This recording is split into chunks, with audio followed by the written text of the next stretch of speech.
Bueno, muy buenas tardes con todas y con todos.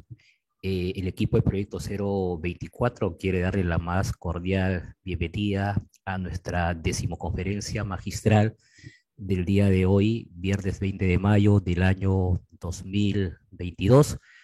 Primero, extenderle nuestros cordiales saludos a nuestro ponente el día de hoy, al doctor Raúl Pariona Arana, y también a todos nuestros amigos que nos visitan del Perú, de distintas partes del país, como Argentina, Colombia, Ecuador, Centroamérica, y que poco a poco obviamente vienen incorporándose a la plataforma virtual.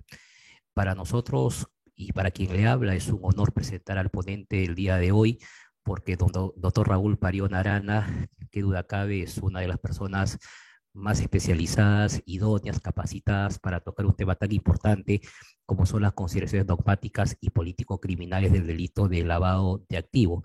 Sin perjuicio de ello, obviamente que hemos tenido la oportunidad de nutrirnos con sus conocimientos, hemos podido, obviamente, desde temprana años atrás poder obviamente compartir artículos muy importantes como autoridad mediata en aparatos organizados de poder, artículos como la imputación objetiva en el ámbito del derecho penal, importantes libros como el delito de colusión en los delitos contra la administración pública, y queríamos justamente darle la bienvenida al doctor Raúl Pariona Arana el día de hoy. No sé si el doctor Pariona Arana me permite hacer una pequeña semblanza, presentación que el equipo de Proyecto 024 ha preparado para usted el día de hoy. Le hago la presentación y le cedo la palabra, estimado profesor.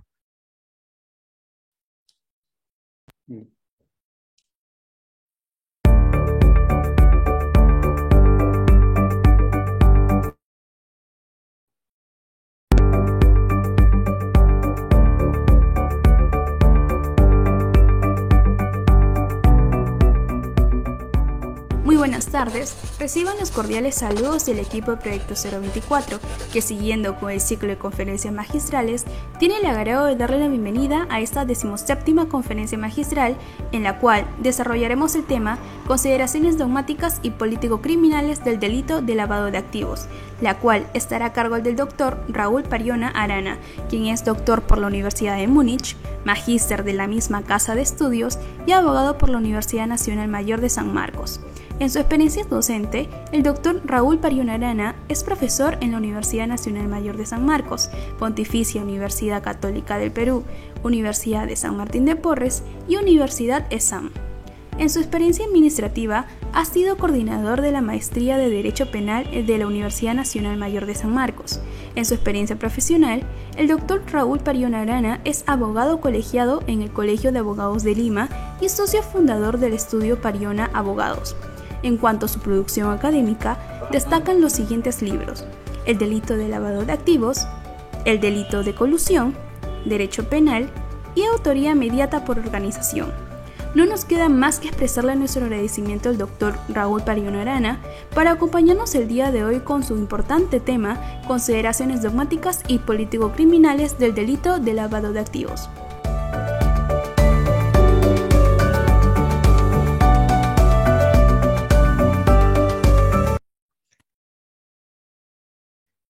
Profesor, nuevamente quería reiterarle mi agradecimiento en nombre del equipo de Proyecto 024 por acompañarnos el día de hoy. Para nosotros es un honor contar con usted. Tenemos acá asistentes no solamente de Perú, sino también de países hermanos que nos visitan el día de hoy. Y pese a nuestra extremada puntualidad, casi ya estamos cerca, obviamente, de los 70 participantes. Tenemos el tope de 100 personas y de ahí el sistema los remite para el tema de la plataforma de Facebook. Profesor, muy buenas tardes, muchas gracias. Les doy el uso de la palabra. Buenas tardes. Gracias, Luis. En primer lugar, quiero agradecer la invitación de Proyecto 024, en especial del profesor Luis Ishimesa, quien ha tenido la amabilidad de poder invitarme, convocarme a participar de este proyecto, de este curso, estos cursos que se vienen dictando. Así es que encantado y agradecido por la invitación. Para mí es grato estar en este espacio y poder compartir con todos ustedes, con todos los asistentes, con todos los profesores presentes aquí, algunas consideraciones dogmáticas y políticos criminales que sobre el delito de lavado de activos he venido desarrollando. De tal manera que ese es el tema, ese es el objeto de esta conferencia, que espero sea además oportunidad para poder establecer algún intercambio de ideas al respecto. Así es que gracias. Muy bien, entonces sin mayor preámbulo voy a ingresar a tratar el tema. El tema es el delito de lavado de activos y dentro del delito de lavado de activos identificar los problemas de corte dogmático y político criminal más relevante que tiene reflejo en la doctrina y en la jurisprudencia. En nuestro país, en el Perú, existe una ley que regula el delito de lavado de activos y que trae consigo una serie de normas que no han clarificado muy bien el contenido de lo que es objeto de reproche, de tal manera que se genera una discusión intensa en relación a su recto entendimiento, a la recta interpretación de nuestra ley, de la ley que regula el delito de lavado de activos en el Perú. Sobre esos problemas voy a hablar, sobre esos problemas voy a abordar esos problemas como parte de mi conferencia. Empecemos por el concepto del delito de lavado de activos. El decreto legislativo 1106, que es la norma que en el Perú regula el delito, define a este delito como delito de lavado de activos. No, en el derecho comparado puede revisar y tomar nota de que existen conceptos muy similares empleados por otros legisladores. Se suele hablar del blanqueo de capitales en relación a este delito. Se suele hablar también del lavado de dinero proveniente del narcotráfico, del reciclaje de dinero sucio, de la legitimación de activos y, como en el caso nuestro, del lavado de activos. Es decir, diversas legislaciones definen de manera similar aquello que es objeto de reproche y de sanción. El delito de lavado de activos, en concepto legal, trata de graficar, por cierto, muy claramente, casi es una definición metafórica de la acción prohibida, el concepto que tiene el delito en el Perú. Lavado de activos. Debe entenderse como lavado el acto en virtud del cual se limpia algo que está sucio. Lavar algo es limpiar algo que está maculado. La idea que está detrás de este concepto es que el autor del delito realiza diversos comportamientos orientados a alejar el carácter u origen criminal de los bienes que tienen su poder o de los bienes que ha utilizado para transformarlos y así evitar que la justicia identifique esos bienes como bienes de origen delictivo. Entonces, la definición legal que trae nuestro legislador del delito de lavado de activos es gráfico, es metafórico, en señalar que el delito consiste en alejar ese áurea de ilicitud, la definición de ese origen delictivo, de tal manera que la justicia no pueda más identificar esos hechos o esos bienes como bienes de origen delictivo. Y esa es una idea común a todos los conceptos que he mencionado, de tal manera que el delito de lavado de activos consiste ya en nuestra ley, ya en la definición que trae nuestra ley, como las acciones de dar apariencia de legalidad a bienes que tienen su origen en la comisión de delitos previos. Esa es la definición que se extrae de la ley. El delito está regulado en el artículo 1, 2 y 3 de nuestra ley, con comportamientos diversos que abarcan los comportamientos de transformación, posesión, tenencia, ocultamiento de los diversos bienes que son originados en la comisión de un delito previo. Los verbos típicos son diversos: convertir, transferir, adquirir, utilizar, guardar, administrar, transportar, recibir, ocultar o mantener en el poder, dice la ley. ¿Qué cosa? Dinero, bienes, efectos o ganancias que tienen un origen ilícito, entiéndase delictivo, con el objeto de evitar que la justicia los identifique como tal, o que se tenga como objeto o el cometido sea evitar que la justicia los decomise o los incaute. De esa manera se regula el delito en el artículo 1, 2 y 3 de nuestra ley, delito de lavado de activos, concepto. Pero acerquémonos un poco más al concepto de delito de lavado de activos, para entender la estructura típica del delito y que es justamente la que genera problemas a la hora de la interpretación del delito. El delito de lavado de activos, en nuestra norma, supone siempre dos momentos. Un momento previo, donde acontece la realización de un delito que genera una ganancia ilícita. Piénsese, por ejemplo, en la actividad del narcotráfico, en el delito de narcotráfico, cuya realización, consumación, ejecución continua genera ganancias cuantiosas para sus autores, normalmente organizaciones criminales, que luego, en un momento posterior, se guardan, se ocultan, se esconden, se transforman mediante diversos procedimientos, todos ellos orientados a dar apariencia de legalidad a estos bienes, de tal manera que la justicia no los identifique más como tal. Entonces, el delito de lavado de activos supone estructuralmente, en su estructura típica, supone siempre dos momentos. La comisión de un delito previo que genera la ganancia ilícita y la acción posterior, en estricto el acto de lavado de activos, que consiste en blanquear esos bienes generados con la comisión del delito previo, darles apariencia de legalidad. De tal manera que la estructura del delito supone esos dos momentos. Supone momentos que configuran ambos delitos independientes.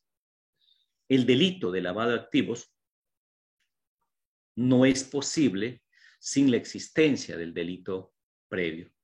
El delito previo da el objeto del delito de lavado de activos. Sin este objeto, la acción descrita en la norma no configura el delito de lavado de activos. De tal manera que esta es la estructura primariamente fáctica, si se quiere, ontológica, de toda acción criminal del delito de lavado de activos.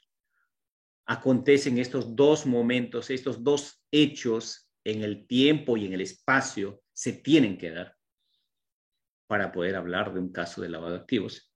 Y ya desde la perspectiva normativa, el tipo penal del delito de lavado de activos hace referencia a los bienes de origen delictivo que se generan con la comisión de este delito previo.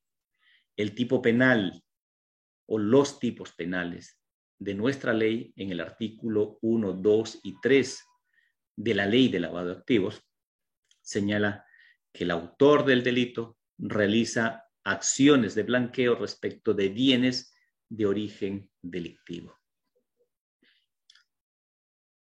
¿Qué se entiende por bienes de origen delictivo?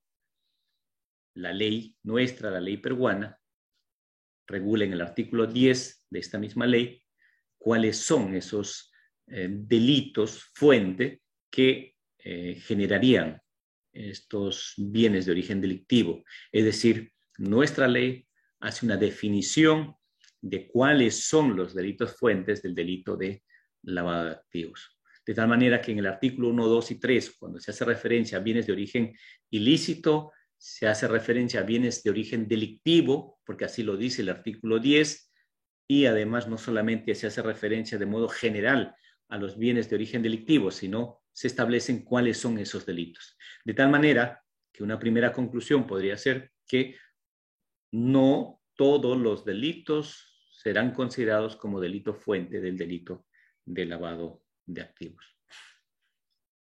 Esa es la estructura típica del delito de lavado de activos en el Perú. Así está regulada en nuestra ley. La estructura típica del delito, por cierto, no es particular, propia del derecho peruano. Esta estructura es muy similar en el derecho comparado. Europa, Estados Unidos, Asia, Sudamérica, África tienen una figura similar a la hora de definir legalmente el delito de lavado de activos, y esto obedece a que las legislaciones de los modernas tienen como referencia o base normativa internacional un tratado internacional, que es la famosa Convención de Viena de 1988, donde en el seno de Naciones Unidas se llega a un acuerdo para cambiar de política orientado a hacerle frente al narcotráfico, sancionando no solamente, o proponiendo la sanción no solamente más dura, más severa contra las acciones de narcotráfico, sino en girar un poco la estrategia de lucha contra el narcotráfico para sancionar comportamientos vinculados a este que le sirven de soporte financiero, que le sirven de fuentes de financiamiento. La lógica de esta nueva estrategia de Naciones Unidas era cortar las fuentes o vías de financiamiento de las organizaciones criminales dedicadas al narcotráfico al sancionar a quienes son su soporte financiero, el soporte financiero del narcotráfico. El lavado de activos está orientado justamente a sancionar a las personas que sirven de este soporte financiero, a quienes guardan, ocultan, tienen en su poder ya blanqueado, ya a buen recaudo, los bienes de origen delictivo a disposición de las organizaciones para poder ser utilizados en su actividad criminal o simplemente para el disfrute o inversión en diversas otras actividades que ellos dispongan. Allí están las fuentes de financiamiento. De tal manera que esta famosa Convención de Viena dio un viro en esta idea de la política criminal de lucha contra el narcotráfico. Así surge el delito de lavado de activos en el derecho comparado y también, por supuesto, en nuestro país. De tal manera que, dado que el marco normativo es internacional, dado que todos los estados, en cumplimiento de sus compromisos internacionales, incorporan a sus legislaciones tipos penales de lavado de activos, lo hacen teniendo en cuenta el modelo de la Convención de Viena y, en consecuencia, el modo de tipificar la estructura del delito es similar en los diversos estados. Esa es una característica, además de origen, es la razón o la fuente, el origen de este delito, y a ella obedece también el modo similar en su tipificación. Cuando uno revisa ya la ley vigente, la ley peruana, uno va a notar que la ley trae consigo una serie de diversos problemas de orden dogmático y de político criminal, ¿no? Hay algunos puntos que han generado una discusión importante en el país, en el Perú, sobre la autonomía del delito, si el delito es autónomo, ¿no? Y cuáles son esas consecuencias y por qué es relevante esa discusión. Se ha discutido bastante en relación a la definición del delito fuente, de cuáles serían los delitos fuente del delito de lavado de activos. Se ha discutido en relación a cláusulas generales para la definición del contenido de lo prohibido por la ley.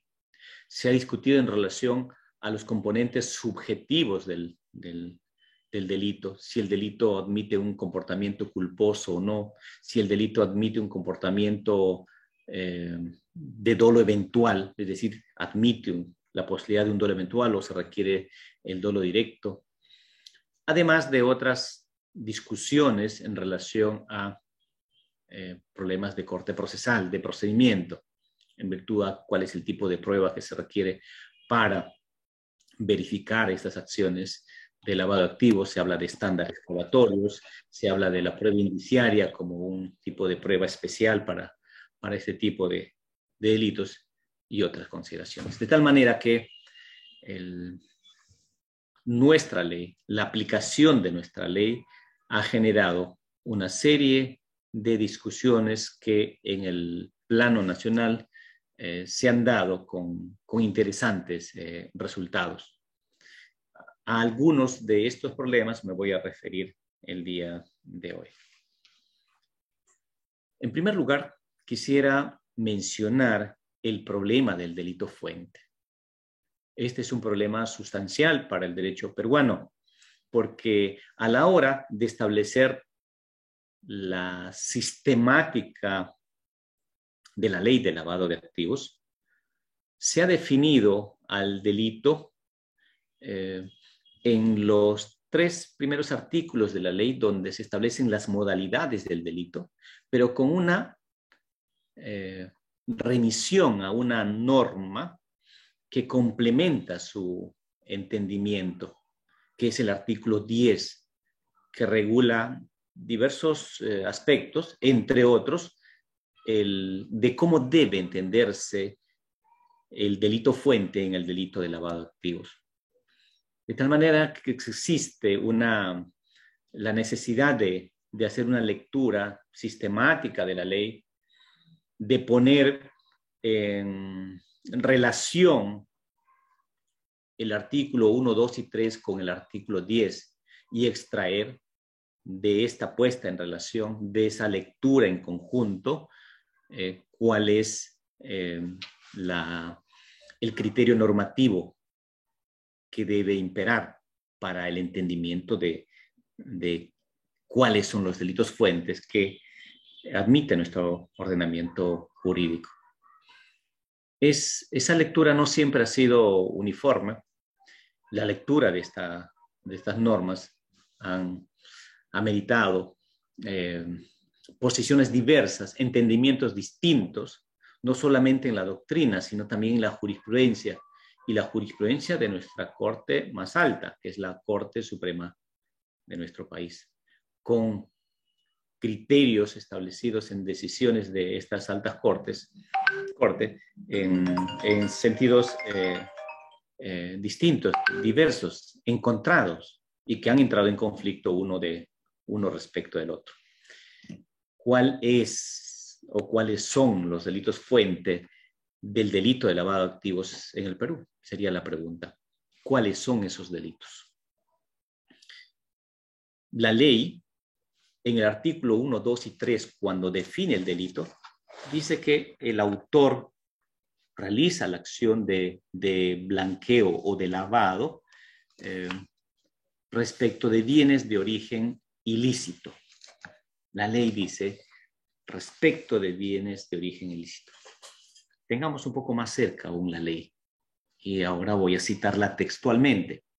La ley dice en el artículo 1, por ejemplo, el que convierte o transfiere dinero, bienes o efectos o ganancias cuyo origen ilícito conoce o debía presumir, con la finalidad de evitar la identificación de su origen, su incautación o decomiso, será sancionado como autor de este delito.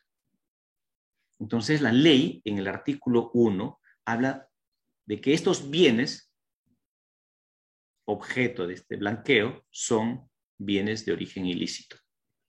Lo mismo dice en el artículo 2 y en el artículo 3.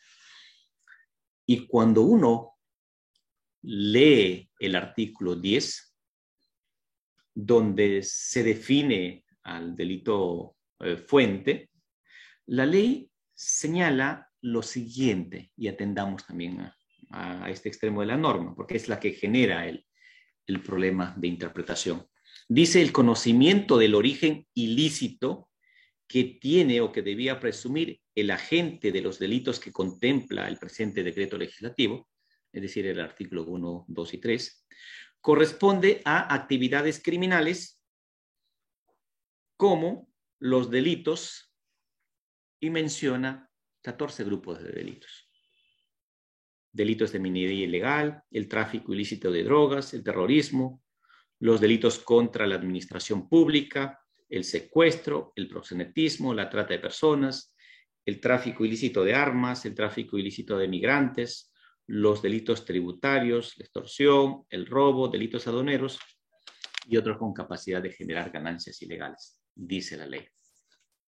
De tal manera que fuera de estos delitos, todos los demás delitos no son delito fuente del delito de lavado de activos. En nuestro sistema jurídico, en nuestro derecho, en nuestra ley de lavado de activos, el delito de lavado de activos es únicamente respecto de determinados delitos. No cualquier delito puede ser delito fuente del delito de lavado de activos. Para el Perú, el delito de lavado de activos solamente se configura respecto de bienes que se generan en la comisión de algunos delitos, 14 grupos de delitos a los que he mencionado. Entonces, hay un sistema que podría ser considerado como un sistema de numerus clausus. Solamente aquellos delitos señalados expresamente en el artículo 10 de nuestra ley son los delitos fuente del delito de lavado de activos.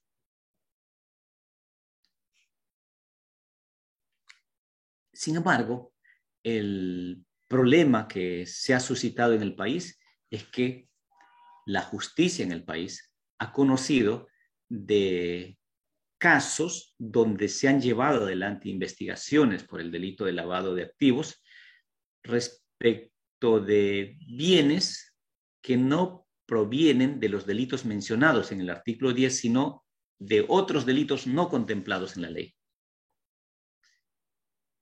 Es decir, se han considerado como delitos fuente delitos distintos a los mencionados. Y con ello se ha ido más allá de lo que la ley expresamente establece.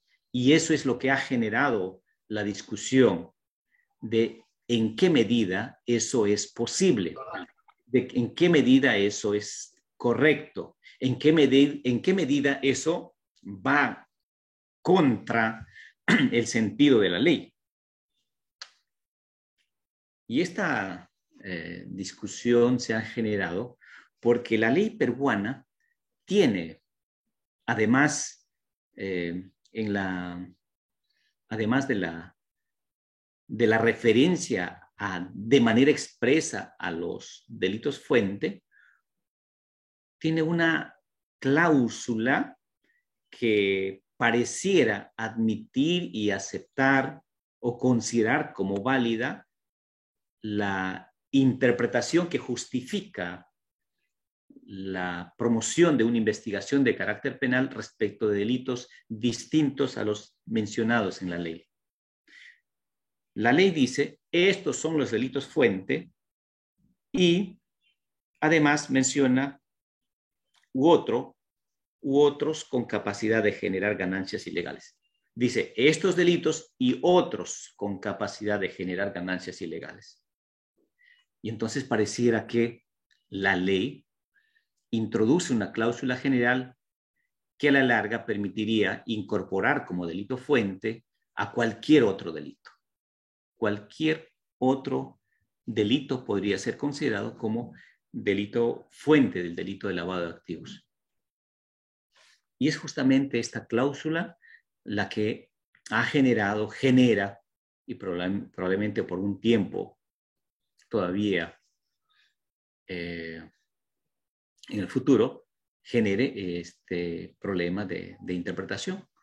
Porque se requiere, según es el entendimiento de nuestro derecho, que en materia penal, en la ley se establezca todos los elementos o componentes que son objeto de prohibición, comportamiento prohibido y todos los componentes que justifican la represión y sanción penal sean establecidos en la ley. El principio de legalidad en su mandato de determinación, debe haber una cláusula clara que sancione el comportamiento. Y además, producto de este entendimiento, es que se prohíben cláusulas generales o cláusulas indeterminadas en la definición del comportamiento prohibido. Y nuestra ley, la ley peruana, pareciera que acepta una cláusula indeterminada. Y este es el gran problema para nuestra ley. Hubo un episodio muy importante en la justicia peruana. Hubo un caso que además ha generado una discusión importante que ha motivado una discusión a nivel de la Corte Suprema en relación a este punto que estoy mencionando y que ha llevado a una sala y luego a una revisión de la decisión de una sala por otros jueces supremos para discutir cuál era el recto entendimiento en relación a este punto. El caso reseñaba la imputación contra una persona del delito de lavado de activos, es decir, se le había abierto una investigación por el delito de lavado de activos, donde el delito fuente era el delito de fraude en la administración de personas jurídicas. De tal manera que se cuestionó esa investigación porque nuestra ley no contemplaba de manera al menos expresa al delito de fraude en la administración de personas jurídicas como delito fuente del delito de lavado de activos. Bajo el entendimiento tradicional, se entendía que los delitos fuente del delito de lavado de activos eran, por lo general, delitos graves, como los del narcotráfico y otros similares, como los mencionados expresamente en nuestra ley, en estos 14 grupos de delitos graves. Y, por tanto, considerar como delito fuente otro delito y un delito que para nuestro ordenamiento jurídico no es un delito grave, como el de fraude en la administración de personas jurídicas, cuya penalidad en el extremo máximo es de 4 años de pena privativa de libertad, y para nuestro derecho normalmente no es considerado un delito grave porque su investigación no justifica, no legitima, por ejemplo, la imposición de una medida restrictiva de la libertad para afrontar la investigación. Se trata de un delito menor, normalmente casi delito privado, y por tanto era claramente discutible que sea considerado como un delito fuente del delito de lavado de activos. Pero el punto central de discusión no estaba centrado básicamente en su gravedad o no, o si se trata de un delito grave o no, sino el punto central de discusión estaba en que este delito no estaba contemplado expresamente como delito fuente del delito de lavado de activos en nuestra ley. Y entonces era incorrecto el entendimiento de la presunta comisión de ese delito como delito de lavado de activos. El delito de lavado de activos, subrayo, lo es respecto de bienes que tienen su origen en los delitos expresamente mencionados en el artículo 10, que son delitos graves.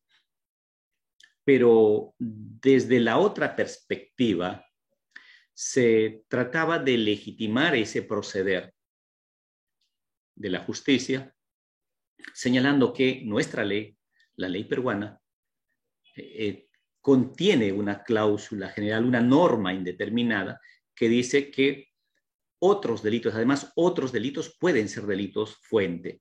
Es decir, no solamente los delitos contemplados en el artículo 10, segundo párrafo, sino otros delitos también con capacidad de generar ganancias ilegales. Esa era la justificante.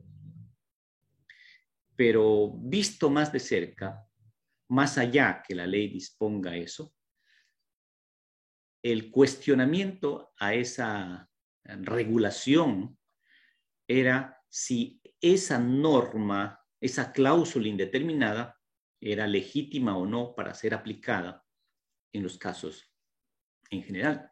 Si se puede admitir esa forma de legislar en materia penal.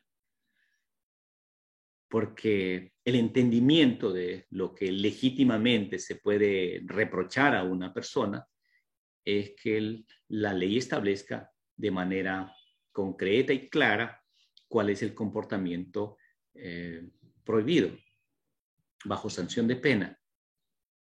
Entonces, guardar o ocultar dinero que proviene del narcotráfico, sí, está prohibido. Guardar o ocultar dinero que proviene de la trata de personas, sí, delito de lavado de activos.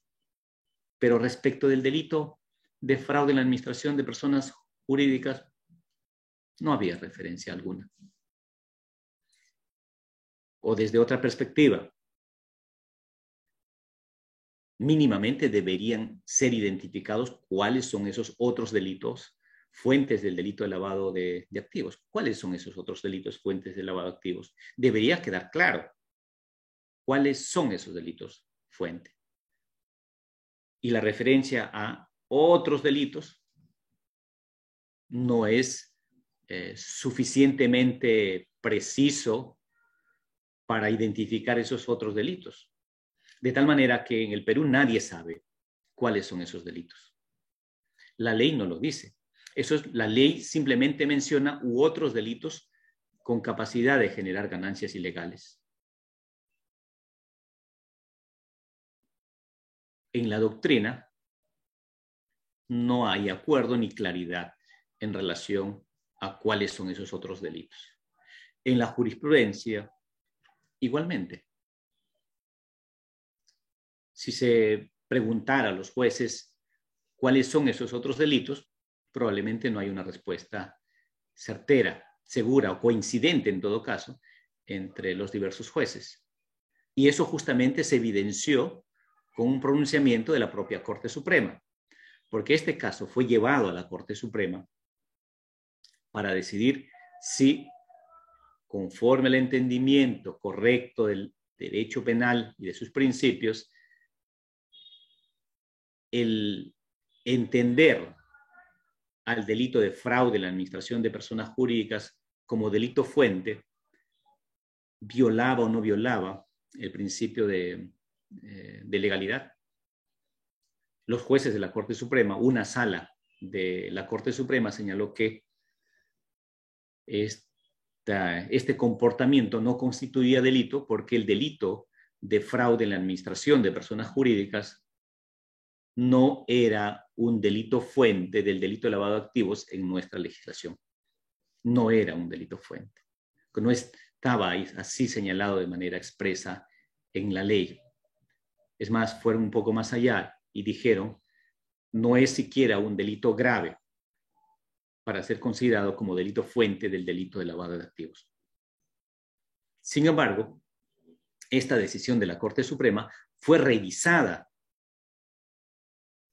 no por la propia Corte Suprema ya de manera institucional, porque generó un problema y una discusión importante en el país, porque se dijo que se estaba sentando un criterio que podría poner en peligro las investigaciones por lavado de activos, de tal manera que se instó a un pleno casatorio donde se emitió una primera sentencia plenaria casatoria en la historia de nuestro país, donde los jueces supremos revisaron el estado actual de su jurisprudencia y llegaron a la conclusión que el delito de fraude en la administración de personas jurídicas sí podía ser considerado un delito fuente del delito de lavado de activos en el Perú, cambiando la línea jurisprudencial hacia el futuro y convalidando la aplicación de la cláusula general que contiene la ley, porque es la única manera de justificar de legitimar que el delito de fraude en la administración de personas jurídicas sea considerado un delito fuente del delito de lavado de activos.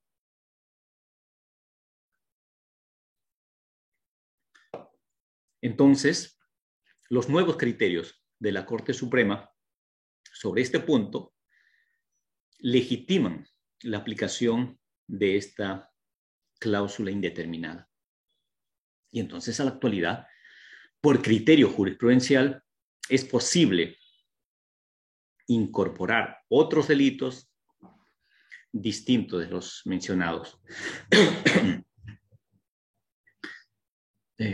Y se ha generado una discusión muy interesante al respecto. ¿En qué medida esta cláusula indeterminada que contiene nuestra ley, esa que hace referencia a otros delitos con capacidad de generar ganancias ilegales, es o no es una cláusula indeterminada?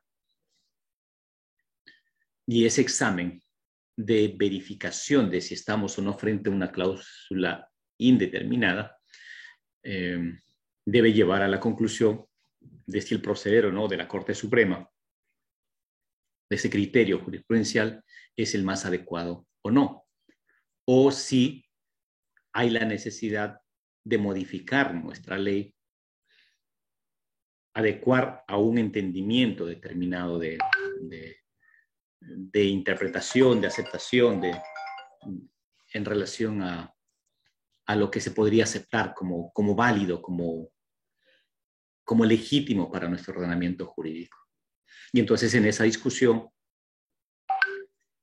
lo primero era determinar que si esta cláusula es o no es realmente una cláusula indeterminada.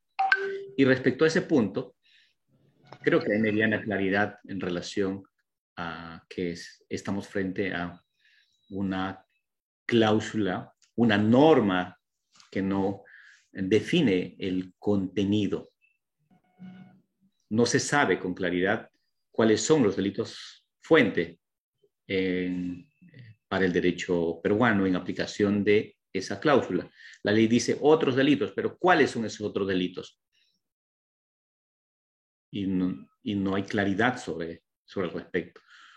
Se ha tratado de darle contenido a esta cláusula señalando que estos otros delitos deben ser delitos graves, un poco haciendo una suerte de interpretación histórica de los episodios que ha sufrido la legislación tanto nacional e internacional en relación al delito de lavado de activos.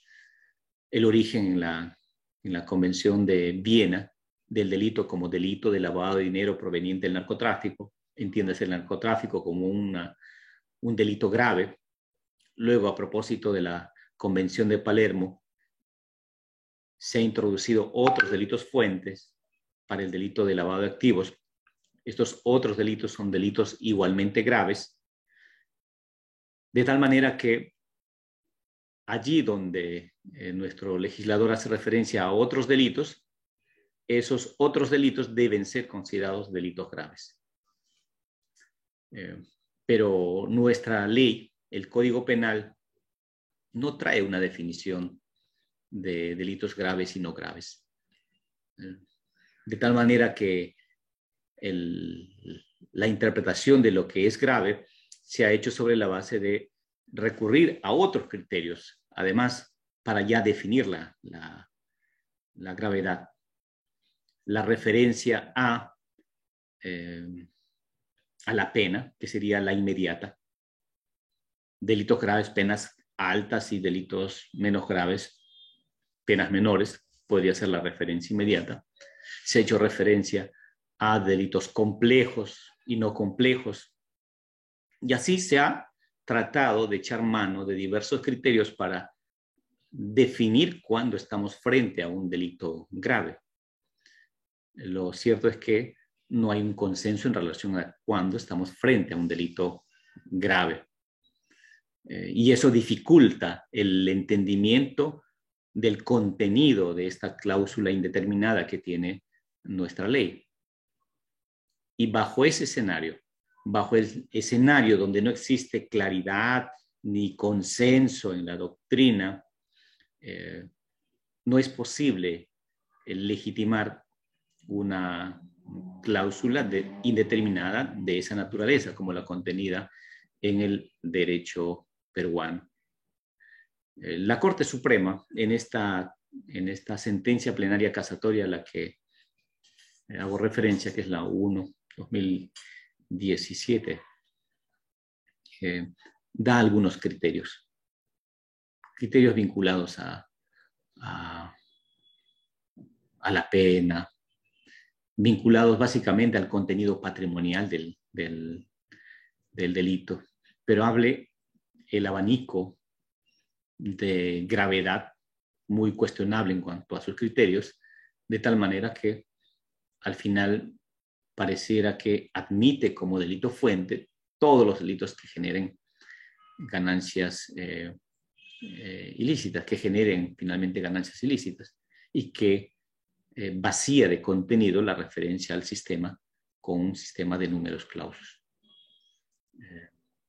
Y en cuanto a la definición de qué es lo que es grave y qué no es grave, queda simplemente alejado de un sustento. Ese es un problema, creo yo, de nuestra ley, en nuestra legislación, que debe ser revisada por el legislador.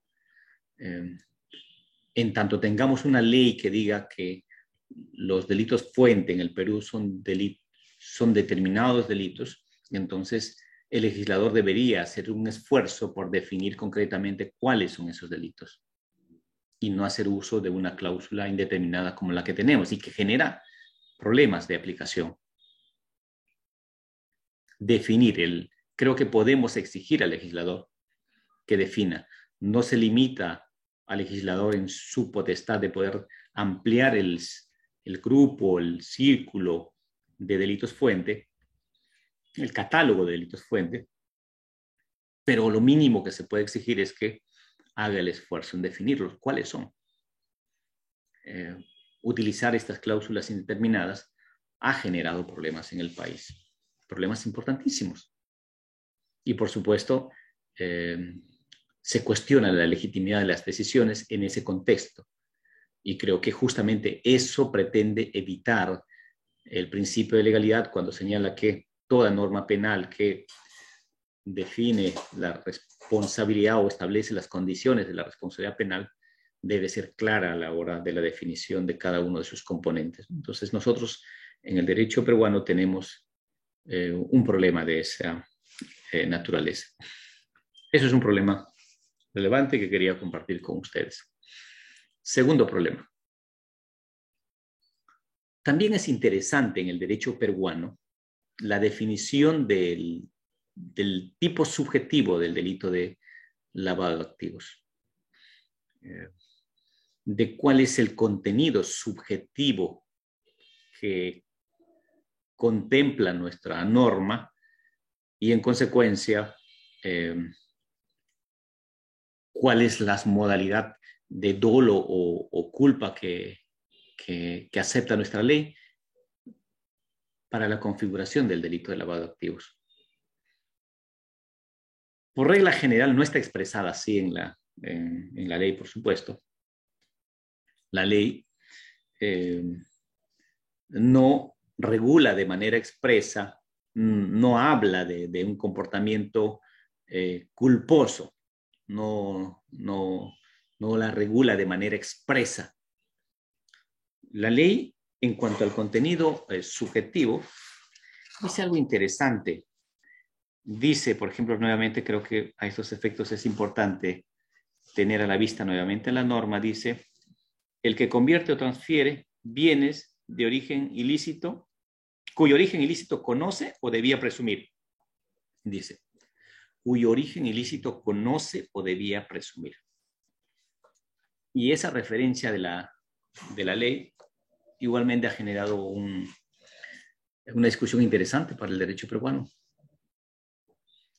Bajo esta regulación y en vigencia de los principios del derecho peruano, se ha señalado que el delito de lavado de activos es doloso, porque no se ha regulado de manera expresa su modalidad culposa. No se ha regulado de manera expresa su modalidad culposa y por tanto es un delito doloso. Como mayoritariamente en el derecho comparado, el delito de lavado de activos es un comportamiento doloso. En el Perú también. La ley hace referencia a que el sujeto activo actúa con conocimiento del origen delictivo. Y a eso se ha entendido en el país como el comportamiento doloso. Quien conoce, quien es consciente que está guardando, lavando o blanqueando bienes de origen delictivo, actúa dolosamente. Y esa es una modalidad dolosa, indiscutible, hay consenso, es sobre este extremo, no hay discusión. Pero sí se ha generado una discusión en relación a la otra referencia de la ley, porque la ley establece dos supuestos distintos, o sea, dos supuestos subjetivos distintos, dos situaciones subjetivas distintas. De un lado, allí donde el autor es consciente, sabe que lo que tiene en su poder y guarda son bienes de origen delictivo, entonces actúa dolosamente, aquí no hay discusión. Y la otra situación es allí donde la persona no sabe que los bienes son de origen delictivo, pero debía presumir que esos bienes eran de origen delictivo. Y entonces, en esta segunda supuesto o modalidad subjetiva es donde se ha centrado una discusión en el Perú en relación a qué modalidad o cuál es la naturaleza jurídica de ese reproche subjetivo. Queda claro que la modalidad donde el autor conoce que los bienes son de origen delictivo es una modalidad dolosa, pero el otro supuesto, ahí donde la persona no sabe que los bienes son de origen delictivo, pero dada la circunstancia, debía presumir que esos bienes eran de origen delictivo. No sabe, pero debía presumir. Hay un reproche que la ley hace, justamente porque no presumió, dadas las circunstancias, debía hacerlo. Debía atender a esas circunstancias, debía ser diligente en identificar o reparar en qué esos bienes que recibía o guardaba eran de origen delictivo. Respecto a esta segunda modalidad subjetiva que contempla nuestra ley, parte de la doctrina y de la jurisprudencia ha considerado que se está frente al dolo eventual. La primera modalidad, ahí donde conoce, será de modalidad dolosa, pero como dolo directo.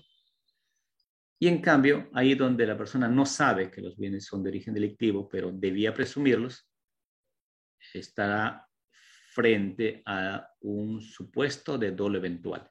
Ese es el entendimiento de parte de la doctrina. Y ese entendimiento ha sido objeto de discusión, porque se considera que en este supuesto estamos más bien frente a un supuesto culposo, ya del contenido, por el contenido mismo. Si el reproche penal, el reproche subjetivo penal, es porque la persona, si bien no sabía, debía presumir. Entonces, como debía presumir y no lo hizo, incumplió con un deber de diligencia, de cuidado. Y el reproche por infringir deberes de diligencia y de cuidado es culpa. Es la definición del comportamiento culposo, del comportamiento imprudente. Y entonces, por el contenido mismo del reproche subjetivo, estamos frente a una modalidad culposa, ante un supuesto culposo. Y pareciera entonces que nuestra ley sí regula una modalidad culposa del delito de lavado de activos. Sin embargo, no hay, o la situación se complica más para clarificar el entendimiento, porque la consecuencia jurídica que establece nuestra ley para ambos supuestos subjetivos es el mismo. Penas de 35 años de pena privativa de libertad en su extremo máximo en las modalidades agravadas. 35 años. Si conoce, o si bien si no conoce o debía presumir, igual. De 6 a los 35 años. No hay diferencia en relación a la consecuencia jurídica, es decir, a la sanción, a la pena, para una u otra modalidad subjetiva, para una u otro supuesto subjetivo. De tal manera que para nuestro legislador deberíamos entender que ambos supuestos son supuestos dolosos. La modalidad allí donde se le reprocha subjetivamente al autor, al actor, por no haber presumido que sus bienes son bienes de origen delictivo, si bien reproche por incumplimiento de deberes de diligencia y con una sanción igual, entonces debe entenderse que es al parecer una modalidad dolosa, pero su contenido niega esa posibilidad. Y por eso es que creo que estamos en una situación tan sui generis de la legislación peruana, que a mi entender hace que se inaplique o que se debería inaplicar esta segunda modalidad subjetiva basado en la proporcionalidad de la respuesta penal para cada uno de los comportamientos. Si el comportamiento es claramente negligente, no podría el reproche ser tan igual como cuando el comportamiento es claramente doloso. Y entonces, este extremo de la ley tiene problemas de legitimidad en relación a su compatibilidad con este principio. Y por eso es que, nuevamente, aquí hay un punto, objeto de revisión para nuestro legislador. Otro problema que genera una discusión y un debate constante en el derecho peruano. Muy bien, señores. Estas son las problemáticas que quería compartir con ustedes en relación a nuestra legislación en materia de lavado de activos. Son ciertamente ambos temas discutibles. Justamente eso evidencia la situación en el país. Hay un debate al respecto de ambos temas. Es muy candente la discusión. Es un tema abierto y justamente en ese entendimiento espero sean recogidas las ideas que presento aquí. Quedo, por supuesto, atento. Si alguien quiere hacer algún comentario o alguna pregunta, yo encantadísimo de responderla. Así que muchísimas gracias a todos por su atención y quedo igual a disposición. Gracias. Bueno, muchas gracias al doctor Raúl Pariona. Don Raúl, profesor Raúl, primero agradecerle en nombre del equipo Víctor 024, es un honor contar obviamente componentes de su talla y obviamente agradecerle porque este es el marco de un proyecto que nació para poder llevar el programa de Derecho Penal para Todos, son conferencias gratuitas, y que nació con una finalidad de poder expandirla primero en el Perú a las zonas más alejadas, para poder obviamente en pandemia seguir capacitándonos, y el proyecto se ha expandido para América Latina, para Centroamérica, y tenemos amigos que quiero agradecerles su presencia el día de hoy de Centroamérica, de Ecuador, de Colombia, de Bolivia, de Argentina, y de verdad que para mí es un honor contar con todos ellos, entre ellos mi amigo Martín Martínez de Centroamérica, a quien le mando un cordial saludo. Y queríamos justamente, en base a ello, doctor, si usted me permite, por favor, recibir algunas consultas, algunas preguntas que pudieran tener con su venia, por favor, estimado profesor. Encantado, profesor. Y sí. Correcto. No sé si existe algún tipo de consulta, por favor, pregunta para el profesor, por favor, si él puede levantar su manito para poder, obviamente, transmitirle la consulta, la pregunta, por favor, al profesor o directamente para que lo puedan hacer, por favor. ¿Sí? ¿Hay alguna Buenas duda? noches. Buenas noches, ¿se me escucha? Sí, ¿qué tal, doctor Ángel? Muy buenas tardes. No sé si se puede identificar para que el doctor lo pueda conocer, si de Perú, de qué parte nos llama y nos acompaña. Y por favor, haga usted la pregunta que esté pendiente. Buenas noches. Muchas gracias, siempre agradeciendo la invitación a Proyecto Cero y por su intermedio hacer la pregunta al doctor Pariona.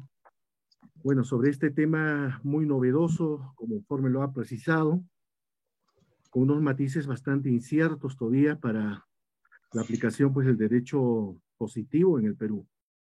Mi pregunta era con referencia a este acuerdo plenario 1/2017, en el cual se ha desarrollado el nivel de estándar de prueba como una gran novedad, que el mismo que ha tenido implicancias incluso para la aplicación en las prisiones preventivas. Pero sin embargo, en el delito de lavado activo, si bien es cierto que no es posible pues, establecer un estándar de prueba con prueba directa, sino de una prueba indirecta, lo que nosotros llamamos a través de indicios, ¿cuál es el grado de sospecha del estándar probatorio que se debe de establecer en este delito de lavado de activos?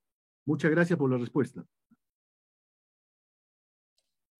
Muchas gracias, Ángel, por la pregunta. Abordas un tema que igualmente es bastante importante y también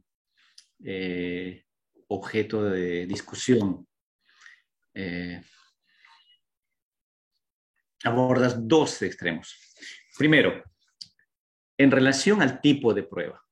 Hay que distinguir entre estándar y tipo de prueba. Yo creo que esa sería primer punto a considerar para hacer nuestro esfuerzo por clarificar ese extremo. Definir entre el tipo de prueba y el estándar de prueba. En relación al tipo de prueba, hay consenso en que el tipo de prueba frecuente, usual, útil, eficaz para probar los casos de lavado de activos es el de la prueba indiciaria. Se afirma que la prueba directa es escasa, hay que echar mano de la prueba indiciaria y es el que normalmente se utilizará para los casos de lavado de activos. Eso es correcto, es correcto. Sin embargo, una anotación. En relación al objetivo final a lograr mediante la prueba, no hay diferencia alguna entre ambas. Hay que probar que algo ocurrió o no ocurrió. Hay que probar que alguien blanqueó dinero o no.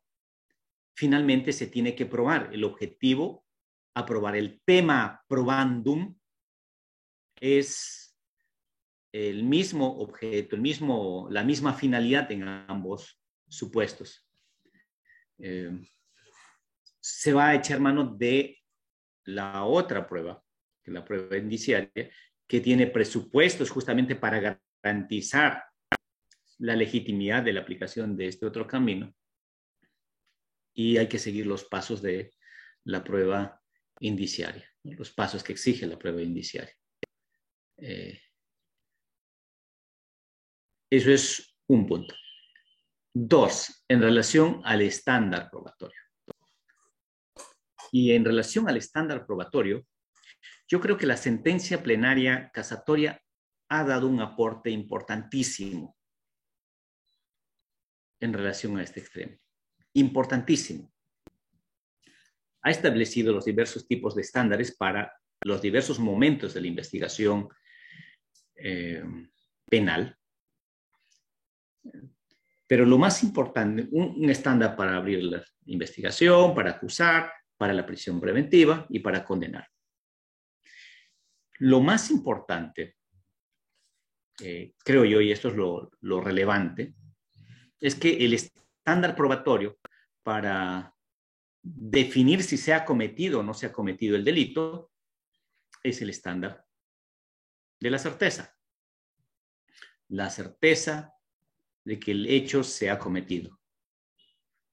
Ese estándar que dice que se acreditan los hechos más allá de toda duda razonable. Ese es el estándar. La Corte Suprema ha señalado que es la certeza, como no podía ser de otra manera, porque son criterios generales para dar por acreditados los hechos. De tal manera que en el caso del lavado de activos se tiene que probar la concurrencia de cada uno de los elementos del tipo penal para decir que el delito se ha configurado, que el delito se ha cometido. ¿Y cuáles son esos elementos del tipo penal? Se tiene que probar que alguien ha ocultado, ¿qué cosa? Bienes de origen delictivo. Se tiene que probar que alguien ha ocultado con la finalidad de evitar que se incauten, etcétera, etcétera, bienes de origen delictivo. Se tiene que probar eso. Con certeza. Y en materia de prueba no hay prueba lejana, cercana, no. En materia de prueba, algo se prueba o no se prueba.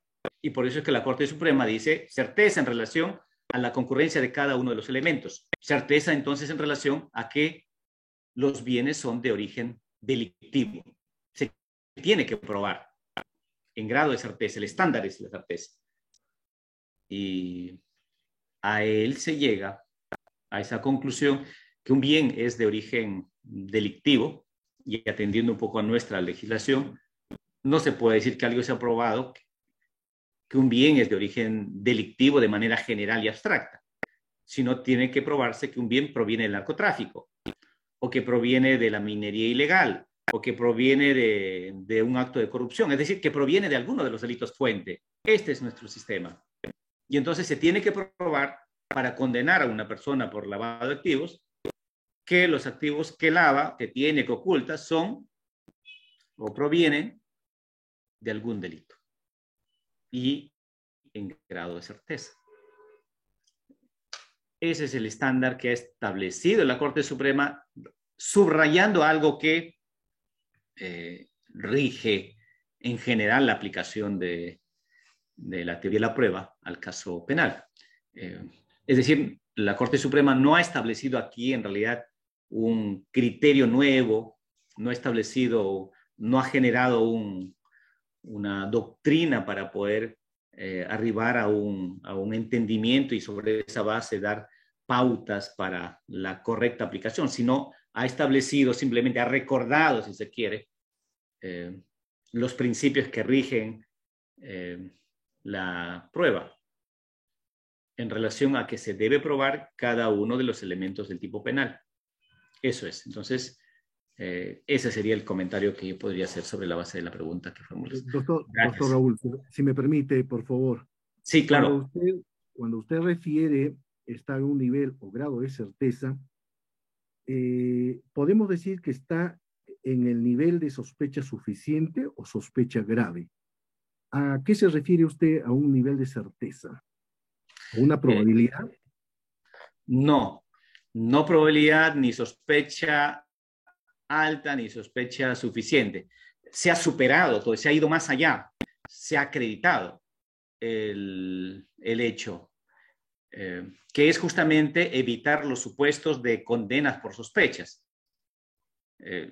Lo otro sería legitimar la condena por sospecha, que es lo que justamente quiere evitar el sistema jurídico, ¿no?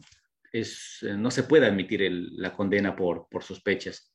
Por eso es que la Corte Suprema no tenía otra alternativa que subrayar que se requiere como estándar probatorio la certeza. La certeza supone la acreditación. El hecho ha ocurrido. No es que se sospecha, no es que se tiene una sospecha alta, sino se tiene certeza, no se tiene dudas más, certeza absoluta. Ojo, pero para el momento de la condena.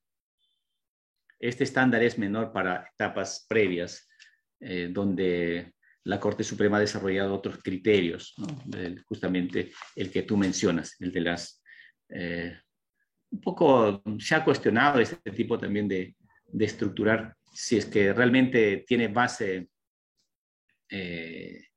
fáctica la posibilidad de hacer estas distinciones en los grados de sospecha, ¿no? Pero yo creo que ayuda muchísimo, ayuda, es bien gráfico para decir que el nivel de evidencia que se va logrando en cada momento de las diversas etapas de la investigación deben ser distintos, no se puede exigir un nivel tan alto al inicio de la investigación, justamente para eso está la investigación sigue su curso y en el camino se va logrando más información y eso solo así se justificaría pasar a la siguiente, cada vez justificando un mayor incremento de evidencia en relación a la posible comisión del delito. Solo así podría ser eso considerado. Gracias, Muchas Ángel. gracias, doctor Raúl. Saludos desde Puno, Perú. Ajá, muchas gracias, Ángel. Igual, muchas saludos para Puno, que es una ciudad muy linda. He estado varias veces allá. Puno, Juliaca, Putina, lugares tan bonitos por allá. Gracias. Muchas gracias, doctor. Esperamos. Gracias. Muchas gracias, doctor Ángel, por su pregunta. No sé, don Raúl, si me permite, profesor, hay una pregunta más de un amigo, si usted me lo permite. Antes de Claro que sí.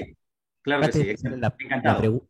Antes de pasarle la pregunta al doctor Adrián Mamani, queríamos invitarlo a la 18ª conferencia magistral del día viernes 24 de junio, que estará a cargo del profesor Luis Ishimesa, que tocará tema de corrupción política, actividad organizada y lavado de activo, que es parte, ¿no?, un pequeño desarrollo de su tesis doctoral, donde justamente abordará la problemática, obviamente, de la corrupción política al más alto nivel, cuando justamente los encargados de implementar estrategias internacionales, como bien el profesor ha señalado, doctor Raúl Pariona, de Viena, Palermo, Mérida, están inmersos casi todos en investigaciones por lavado de activo, crimen organizado y corrupción de funcionarios.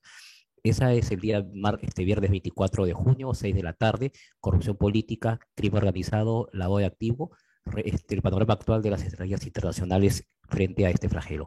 Don Adrián, puede usted bajar su manito y mucho gusto de tenerlo acá, la consulta que usted tiene pertinente. Buenas tardes. Sí, buenas noches, doctor Pariona. Gracias por su respuesta. Eran tres cosas puntuales. Por ejemplo, cuando usted habla del artículo 10, entendemos que eso es cláusulas abierta. Entonces, no es que esté indefinido. Hasta donde yo entiendo, dice los delitos que generan ganancias ilícitas. O sea, ahí ya está definido. Esa es una posición que se escucha en varios autores y, bueno, me parece razonable. En todo caso, su comentario sobre eso. Lo otro, por ejemplo, que usted señala es la gravedad. En el Perú, 4 años. Pero sobre la gravedad también entiendo que ese tema ya se ha superado porque seguimos a GAF y seguimos a convenios internacionales donde se señala que es 1 año. Entonces se entiende que ese tema también ya está zanjado. Delitos menores 1 año. Ahora, la otra parte que de repente usted podría, por favor, precisar va con relación a la pregunta que hizo el compañero anteriormente.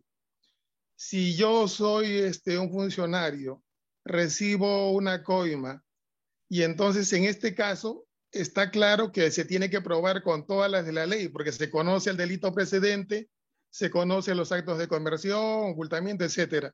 Allí en ese caso sí cabe lo que usted señala, todo sin duda razonable, dijo, ¿no? Utilizó esa jerga. Bueno, discúlpenme que yo no soy abogado, pero entiendo que utilizó esa jerga. Y en ese caso sí se entiende, pero cuando estamos hablando de gente que lava el dinero, que no conoce el delito precedente, en ese caso no se puede llegar a ese nivel.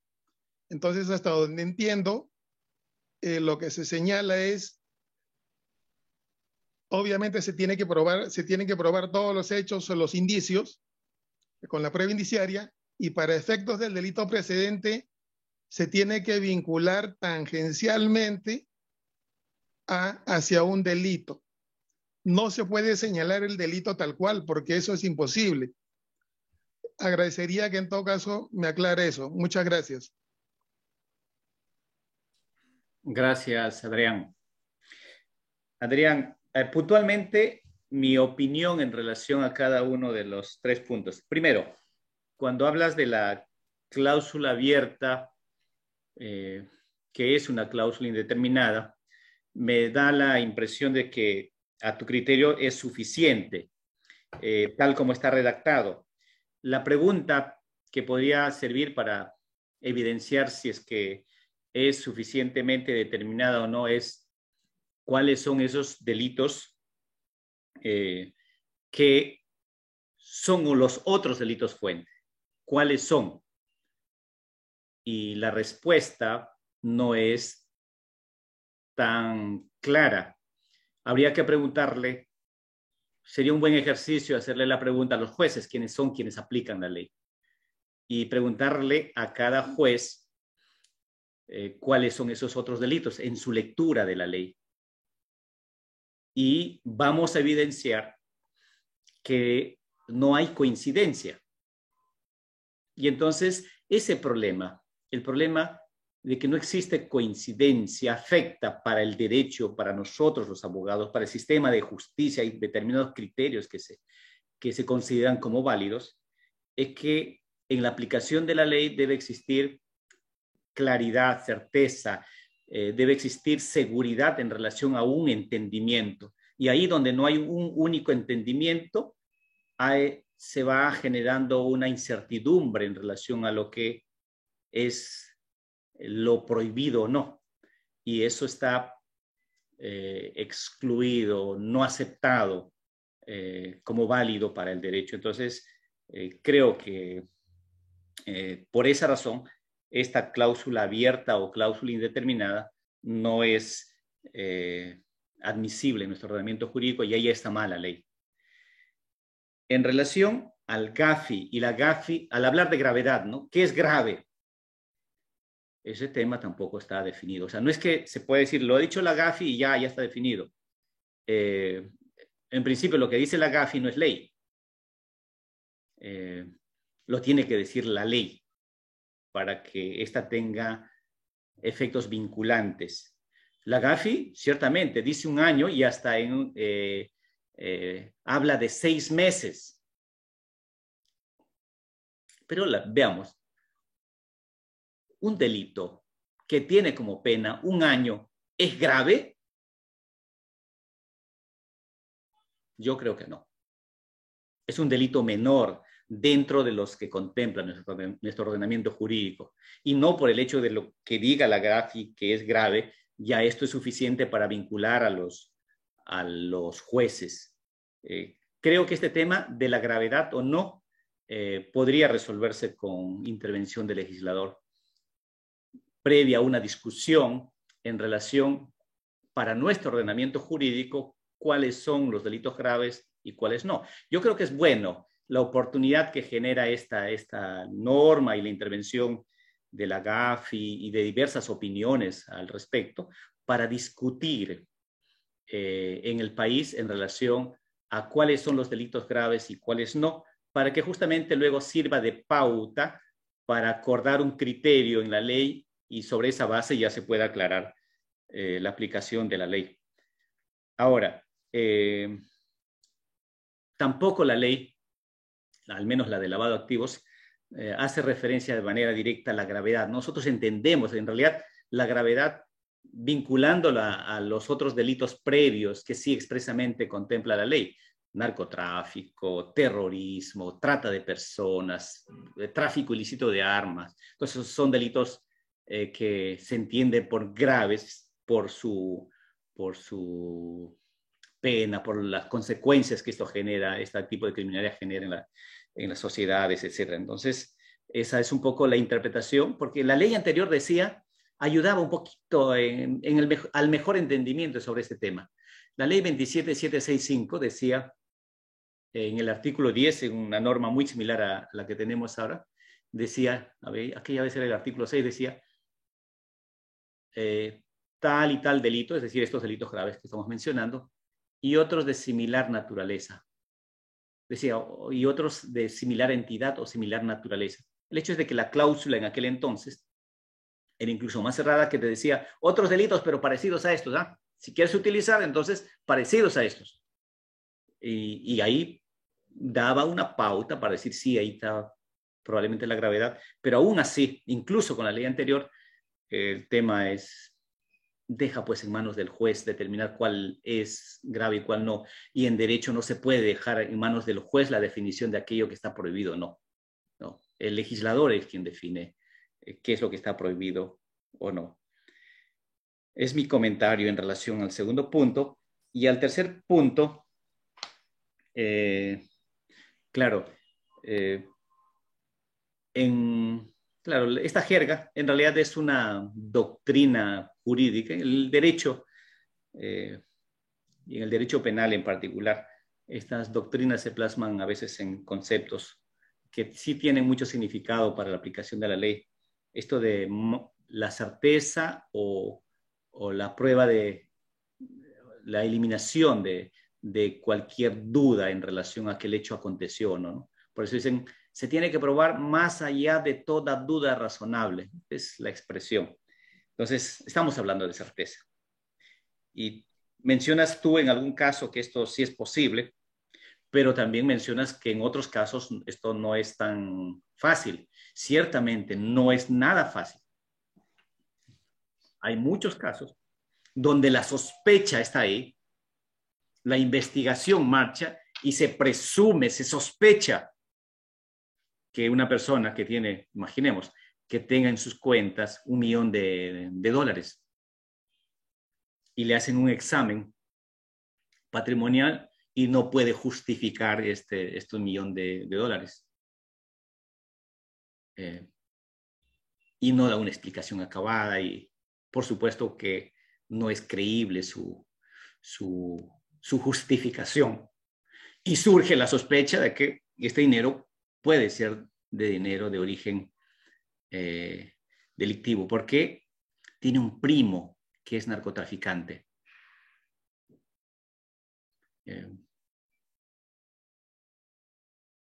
¿Suficiente para condenarlo?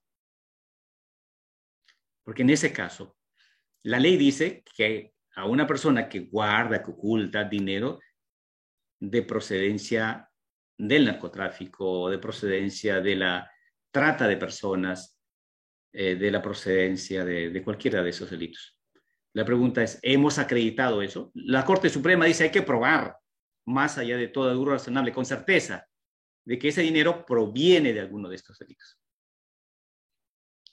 Yo creo que ese extremo exploto yo de esta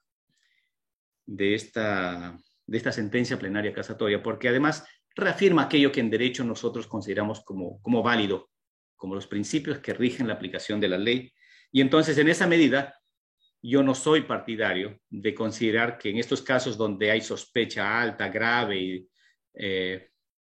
pero no hay certeza en relación al origen delictivo de esos bienes, la justicia esté legitimado para enviar a una persona a prisión por 20, 25 años. La ley dice que la ley penal debe lograr certeza. Nunca se ampara en el derecho penal la condena por sospecha. Y por esa razón es que creo que es correcta ese extremo de donde la Corte Suprema dice que hay que lograr certeza, ¿no? Entonces, los otros casos, hay otras alternativas que además deberían regularse con más detenimiento. En el derecho comparado, este es un problema, ojo, es un problema no solamente peruano, este problema es un problema en la regulación legal del delito de lavado de activos en el derecho comparado. Y dependiendo frente a qué tipo de justicia, de qué estado estamos, a veces se optan por otros caminos. Caminos del decomiso, por ejemplo, de estos bienes, gente que no sabe explicar, entonces se legitiman los decomisos, que es mucho más eficaz y guardando un poco de proporcionalidad en relación a la reacción y a los tipos de sospechas que hay, etcétera, etcétera. Se renuncia a veces a la sanción penal frente a ese tipo de casos. Pero por supuesto es un tema problemático, no cerrado. Es un tema que merece una discusión. Ahora, como habrás notado, es un tema muy discutido. Son los problemas que tiene el derecho penal. O sea, no hay claridad sobre muchas cosas y se aspira siempre la solución más óptima, creo yo, la más adecuada, aquella que deberíamos preferir y posibilitar y impulsar o promover son las soluciones legislativas. Como diría un gran jurista alemán, decía Hirschman, un jurista alemán, decía, una intervención del legislador puede dejar de lado, hacer inservible mucha literatura, ¿no? Muchos textos, mucha doctrina. Y creo que sí, por eso es que deberíamos promover la reforma legislativa basada justamente en estas discusiones que se generan. Muchísimas gracias por tus apuntes. Gracias también a ti, profesor Ishii, por el espacio. Sí, fíjate, don Raúl, quería, muy agradecido por el tiempo, ya se nos ha agotado, quería hacer un pequeño reconocimiento que sea virtual y incorporar a nuestra galería de ponentes que nos han acompañado a nivel nacional e internacional. Este es un pequeño presente con, sabe, el aprecio que le debemos al equipo de Proyecto 024 y de quien le habla. Ojalá le pueda gustar este pequeño presente virtual que hemos obviamente preparado para usted. Muchísimas gracias, profesor Ishii. Ahí se lo paso, por favor.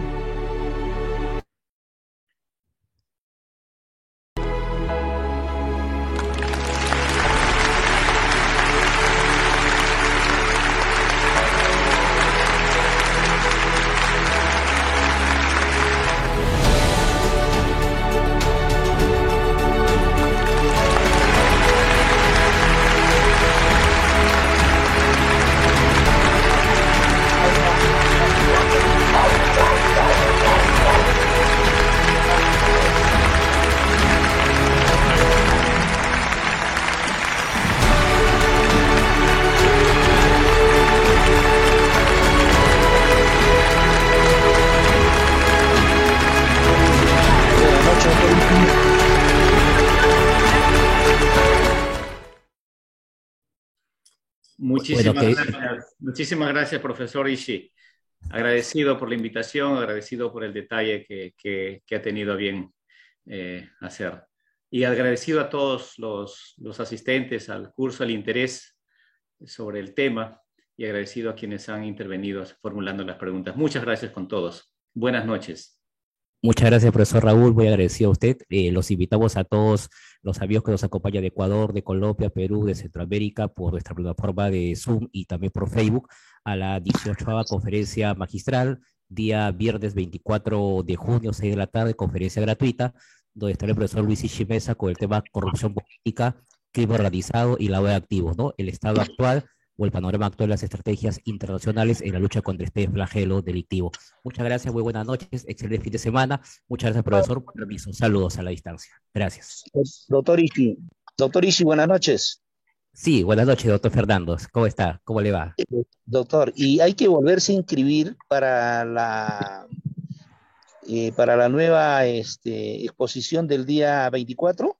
Sí, ya está ahí, porque son certificados que salen, me parece, esta vez por el colegio, otro colegio de abogados, entonces ahí está la inscripción, ya está en la plataforma del Facebook, y para que obviamente por la certificación correspondiva del colegio que nos acompañe en esa ocasión, mi estimado doctor.